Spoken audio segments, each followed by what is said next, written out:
28 ফেব্রুয়ারি 2026 মাঝরাত আরব সাগর এবং পূর্ব ভূমধ্যসাগরের ঢেউয়ের মাঝে নীরবে নিজেদের পজিশন নিয়ে নিয়েছে দুটি বিশাল ভাসমান শহর, ইউএসএস অ্যাব্রাহাম লিঙ্কন এবং বিশ্বের সবচেয়ে শক্তিশালী অত্যাধুনিক aircraft carrier USS Gerald R Ford. ওয়াশিংটনের ওয়ার রুমে বসে একজন জেনারেল মাইক্রোফোনে কথা বললেন।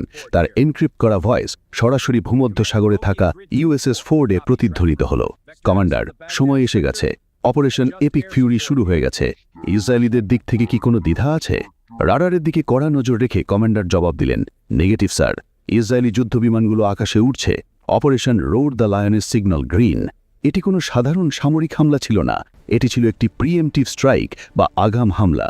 এমন এক নিখুঁত এবং ধ্বংসাত্মক সার্জিক্যাল স্ট্রাইক যার চূড়ান্ত লক্ষ্য কোনো সাধারণ সামরিক ঘাঁটি ছিল না, বরং তা ছিল ইরানের একেবারে নার্ভ সেন্টার। তেহরানের ইউনিভার্সিটি স্ট্রিট, জমহুরি ডিস্ট্রিক্ট এবং পাস্তু স্ট্রিটের নিচ্ছিদ্র নিরাপত্তার চাদরে মোড়া আন্ডারগ্রাউন্ড বাংকার। আর এই বাংকারগুলোর ভেতরেই ছিলেন ইরানের supreme leader Ayatollah Ali Khamenei. Iran কোনো খোলা মাঠ নয় যে চাইলেই সেখানে সহজে ঢুকে আবার বেরিয়ে আসা যায়। এটি এমন এক দুর্ভেদ্য দুর্গ যা পাহাড়, মরুভূমি এবং বিশ্বের সবচেয়ে আধুনিক এয়ার ডিফেন্স বা আকাশ প্রতিরক্ষা ব্যবস্থা দিয়ে ঘেরা। ইসরায়েল থেকে সেন্ট্রাল ইরানের দূরত্ব প্রায় 930 থেকে 1240 মাইল। একটি যুদ্ধবিমানকে সেখানে পৌঁছতে হলে জর্ডান, সিরিয়া এবং ইরাকের মতো শত্রুভাবাপন্ন আকাশ সীমা পেরিয়ে যেতে হয়। ইসরায়েলি ডিফেন্স ফোর্স বা আইডিএফ এবং মার্কিন সেনাবাহিনীর সামনে সবচেয়ে বড় বাধা ছিল ইরানের শক্তিশালী এয়ার ডিফেন্স নেটওয়ার্ক, রাশিয়ার তৈরি S-300, S-400 ব্যাটারি এবং তাদের নিজস্ব বাবার 373 সিস্টেম, যা যে কোনো মুহূর্তে আকাশে ওরা একটা ছোট পাখিকেও নিখুঁতভাবে নামিয়ে আনতে সক্ষম।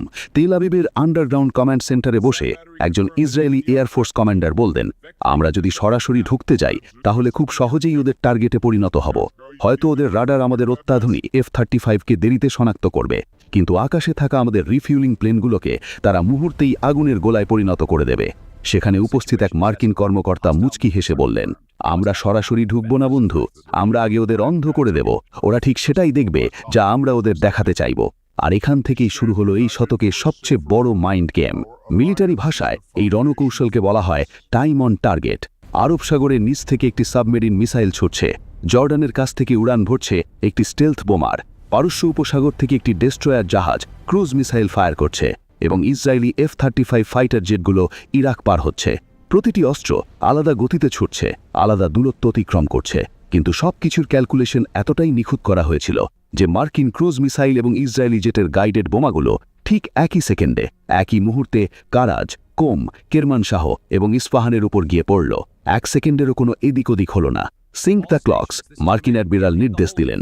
এরপরেই ইউএসএস থমাস হার্ডনারের মতো আর্মে বার্ক ক্লাস ডেস্ট্রয়ারের ভার্টিক্যাল লঞ্চ সিস্টেমগুলো খুলে গেল। আকাশে আগুনের ফুলকি উঠল এবং dozen dozen Tomahawk land attack missile subsonic গতিতে বাতাসে ভাসতে শুরু করল। এই মিসাইলগুলো মাটি ঘেঁষে এত নিচু দিয়ে উঠছিল যে সেগুলো রাডারের সীমানার নিচেই লুকিয়েছিল। মিসাইল আর ফাইটার জেটগুলো যখন সীমান্তের কাছাকাছি পৌঁছল, তেহরানের একটি আন্ডারগ্রাউন্ড রাডার স্টেশনে বসা এক ইরানি অপারেটরের চোখ বিস্ময়ে ছানা বড়া হয়ে গেল। তার স্ক্রিনে হঠাৎ একটা দুটো নয়, বরং শত শত ডট জলজল করে উঠল। কমান্ডার স্যার, অপারেটর চিৎকার করে উঠল। আতঙ্কে তার কপালে ঘাম জমেতে শুরু করেছে। আনআইডেন্টিফাইড টার্গেটস, 100-এর বেশি ফাইটার জেট সরাসরি তেহরানের দিকে ধেয়ে আসছে। কমান্ডার স্ক্রিনের দিকে তাকালেন, তার শ্বাস আটকে গেল। এটা হামলা, ওদের ওপর লক করো, সব ফায়ার করো, পাওয়ার সিস্টেমগুলো এখনই অনলাইনে আনো। কিন্তু তারা ঘুণাক্ষরেও বুঝতে পারেনি যে তারা আসলে শূন্যে তীর ছুটছে। মার্কিন বাহিনী স্পেস স্যাটেলাইট এবং ইলেকট্রনিক ওয়ারফেয়ার প্লেনের সাহায্যে তাদের রাডারে ফোনি ডেটা ঢুকিয়ে দিয়েছিল। কিনে তারা যে শত শত ফাইটার জেট দেখছিল, সেগুলো আসলে সত্যিকারের বিমান ছিলই না। সেগুলো ছিল ছোট ডিকয় ড্রোন, যা রাডারে একটি বিশাল F-15 বা F-16 স্কোয়াড্রনের মতো দেখাচ্ছিল।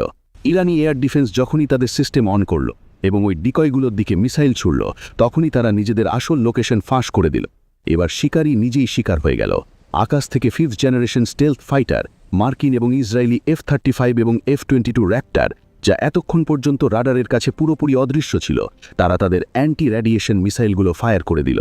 পরের মুহূর্তেই ইরানের পুরো এয়ার ডিফেন্স নেটওয়ার্ক তাসের ঘরের মতো ভেঙে পড়ল। এই হামলাটি 3টি আলাদা ধাপে সাজানো হয়েছিল, এমন এক নিখুঁত আঘাত যা দেখে পুরো বিশ্ব হতবাক হয়ে যায়। সবার আগে ইলাম, খুজেস্তান এবং তেহরানের আশেপাশের ভূমি থেকে আকাশে আঘাত হানতে সক্ষম মিসাইল ঘাঁটি এবং রাডার স্টেশনগুলোকে মাটির সাথে মিশিয়ে দেওয়া হলো। টোমাহক মিসাইলগুলো S-300 এবং S-400 ব্যাটারিগুলোকে উড়িয়ে দিল। যাতে পেছনে আসা পাইলটদের জন্য নিরাপদ রাস্তা তৈরি হয়। এরপর এন্ট্রি নিল বম্ব ট্রাক খ্যাত ফাইটারগুলো। ইউএই এবং জর্ডানের সামরিক ঘাঁটি থেকে F-15E স্ট্রাইক ইগল বাতাস চিরে ভেতরে ঢুকল। তাদের অত্যাধুনিক রাডার যখনই পাহাড়ের মাঝে লুকিয়ে থাকা মোবাইল মিসাইল কনভয়গুলোকে শনাক্ত করল, ঠিক তখনই বৃষ্টির মতো নিখুঁত বোমা পড়তে শুরু করল। কেরমানশাহের লঞ্চ সাইটগুলো সক্রিয় হওয়ার আগেই ধোঁয়ায় পরিণত হল। রেডিওতে একজন মার্কিন পাইলটের ভয়েস ভেসে এলো, ফক্স 3 টার্গেট ডিস্ট্রয়েড। তাদের ফাইটার জেটগুলো আকাশেই রিফিউলিং প্লেন থেকে হাজার হাজার পাউন্ড তেল নিচ্ছিল আর বারবার হামলায় ফিরে যাচ্ছিল। এবার পালা ছিল সবচেয়ে ভয়ঙ্কর অস্ত্রের, মার্কিন এয়ারফোর্সের সিলভার বুলেট মে-2 স্টেলথ বম্বার। এদের প্রধান লক্ষ্য ছিল মাটির অনেক গভীরে থাকা আন্ডারগ্রাউন্ড পারমাণবিক কেন্দ্র এবং high value military industry. Isfahan, যা ছিল ইরানের পারমাণবিক এবং ড্রোন কর্মসূচির প্রধান কেন্দ্র, আর কারাজের ইন্ডাস্ট্রিয়াল এবং এরোস্পেস হাব, সব কিছু টুকরো টুকরো হয়ে গেল। B-2 বোম্বারগুলো তাদের ভারী বাংকার বাস্টার বোমা ফেলে এমন সব আন্ডারগ্রাউন্ড বাংকারকেও কাঁপিয়ে দিল যেগুলোকে পৃথিবীর সবচেয়ে নিরাপদ স্থান বলে মনে করা হতো।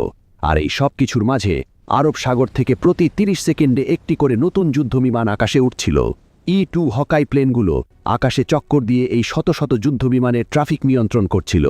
আকাশ তখন ছাইয়ে ঢেকে গেছে। তেহরান আর ইস্ফাহানের রাস্তায় শুধু সাইরেনের কান ফাটানো শব্দ প্রতিধ্বনিতা হচ্ছিল। USS ফোর্ডে দাঁড়িয়ে থাকা কমান্ডারের কাছে একটি ছোট্ট মেসেজ এসে পৌঁছালো, পাস্তুর স্ট্রিট কম্পাউন্ড পুরোপুরি ধ্বংস, টার্গেট ইজ নিউট্রালাইজড। কমান্ড সেন্টারে মুহূর্তের মধ্যে খুশির জোয়ার বয়ে গেল। যেটিকে অসম্ভব মনে করা হতো, তারা ঠিক সেটাই করে দেখিয়েছে। এই খবরের সবচেয়ে বড় এবং অফিসিয়াল কনফার্মেশন পাওয়া গেল 1 মার্চের সকালে। ইরানের সরকারি টিভির স্বাভাবিক প্রচারণা হঠাৎ থেমে গেল। স্ক্রিনে কোরআনের আয়াত ভেসে উঠল।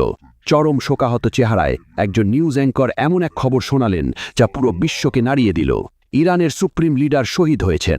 খবরটি সত্যি ছিল।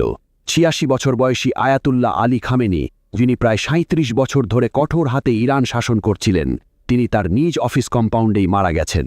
খামেনির মৃত্যু কনফার্ম হতেই ইরান প্রতিশোধের আগুনে জ্বলে উঠল এবং তাদের সবচেয়ে ভয়ঙ্কর অস্ত্রগুলো বের করল। তাদের আকাশ প্রতিরক্ষা ব্যবস্থা হয়তো ধ্বংস হয়ে গিয়েছিল, কিন্তু তাদের হাতে তখনও হাজার হাজার ড্রোন এবং দূরপাল্লার ব্যালিস্টিক মিসাইল মজুদ ছিল। শুরু হলো অপারেশন ট্রুথফুল প্রমিস 4। পুরো মধ্যপ্রাচ্য তখন এক উন্মুক্ত যুদ্ধক্ষেত্রে পরিণত হয়েছে। ইরানের ব্যালিস্টিক মিসাইলগুলো শুধু ইসরায়েলকে নয়, আমেরিকার আঞ্চলিক মিত্রদেরও নিশানা করল। ইউএইর আল দাফরা এয়ারবেসে মিসাইল আঘাত হানল। বাহরাইনে থাকা মার্কিন নৌবাহিনীর হেডকোয়ার্টারকে সরাসরি টার্গেট করা হলো।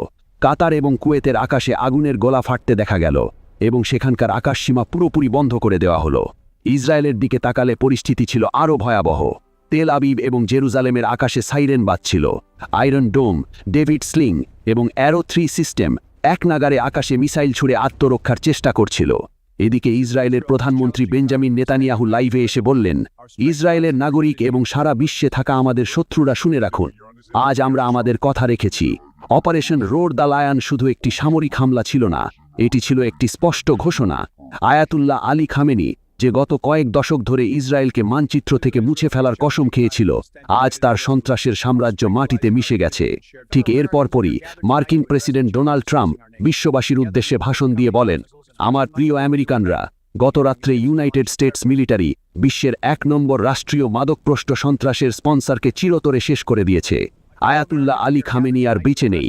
সে আমাদের ঘাঁটিতে হামলার ছক করেছিল, সে মধ্যপ্রাচ্যে আমাদের মিত্রদের হুমকি দিয়েছিল, কিন্তু সে আমেরিকার অতুলনীয় শক্তি এবং আমাদের নিখুঁত গোয়েন্দা তথ্য থেকে বাঁচতে পারেনি। আমরা এক আঘাতেই তার বাংকারকে ছাইয়ের স্তূপে পরিণত করেছি।